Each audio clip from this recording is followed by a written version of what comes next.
बिस्मिल्लाहिर्रहमानिर्रहीम। Subject mathematics, class T, और topic है हमारा प्रॉपर एंड इम्प्रॉपर फ्रैक्शंस। इस फिगर में आप देख सकते हैं कि एक प्लेट में कुछ चीज़ों के हिस्से रखे हुए हैं, जैसे कि केक पड़ा हुआ है, डिफरेंट किस्म की और चीज़ें रखी गई हैं। तो फ्रैक्शन का एक कॉन्सेप्ट ये है कि fraction is the part of whole. Fraction को मैथमेटिक्स फॉर्म में इस तरह से लिखा जा सकता है कि इसके दो हिस्से होते हैं। एक टॉप नंबर होता है जिसको न्यूमरेटर, और एक बॉटम नंबर होता है जिसको डिनोमिनेटर कहते हैं, और बीच में एक फ्रैक्शन बार या विंकुलम होती है।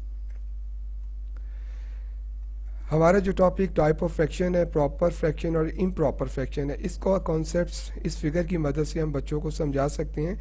एक तरफ अगर आप देखें तो एक बच्चा जिसका वेट 8 kg है, इसने 3 kg वाले बच्चे को उठाया हुआ है, तो इसको हम कह सकते हैं ये एक प्रॉपर फ्रैक्शन है। लेकिन दूसरी तरफ देखें तो एक बच्चा जिसका वेट 3 kg है और उसने 8 kg बच्चे को उठाया हुआ है, दिस इज़ इम्पॉसिबल। तो इसी से इसको रिलेट करके हम इम्प्रॉपर फ्रैक्शंस का कॉन्सेप्ट बच्चे को समझा सकते हैं।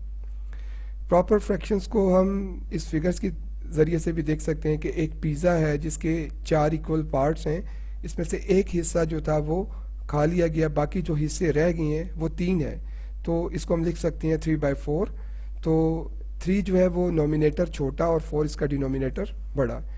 और मज़ीद प्रॉपर फ्रैक्शंस को मुख्तलिफ एग्जाम्पल्स की मदद से बच्चों की एक्सरसाइज जो है वो करवाई जा सकती है। इसी तरीके से इम्प्रॉपर फ्रैक्शंस के दो केसेस हैं। एक केस वो कि जब एक ही फिगर आपके पास हो, और जैसे कि एक आपके पास पिज़्ज़ा है और उसको आपने 4 इक्वल पार्ट्स में डिवाइड किया और अभी तक आपने इसका एक हिस्सा भी नहीं खाया, तो 4 के 4 हिस्से यहाँ मौजूद हैं।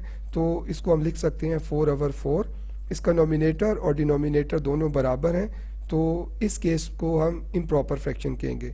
दूसरा केस ये है कि आपने 2 पिज़्ज़ाज जो थे वो ऑर्डर किए और दोनों के साइज़ से और उनके हिस्से भी बराबर। अब इस पहले वाला जो पिज़्ज़ा है वो मुकम्मल रेडी टू सर्व, अभी इसी तरह एज इट इज़ पड़ा हुआ है। दूसरे वाले पिज़्ज़े में से सिर्फ 2 हिस्से जो थे वो खा लिए गए। तो अगर हम इन दोनों पिज़्ज़ा को इकट्ठा मिला के अगर देखें तो इसके टोटल नंबर ऑफ पार्ट्स जो हैं जो अभी तक नहीं खाए गए वो 10 है। तो ये 10 जो है वो 6 से बड़ा है। 6 जो है वो टोटल नंबर ऑफ पार्ट्स हैं हर पिज़्ज़ा के अलग अलग। तो 10 जो है वो नोमिनेटर बड़ा और डिनोमिनेटर इसका छोटा है। इसी चीज़ को हम मज़ीद एक्सरसाइज करवा सकते हैं इन मुख्तलिफ एग्जाम्पल्स की मदद से। Thank you for watching.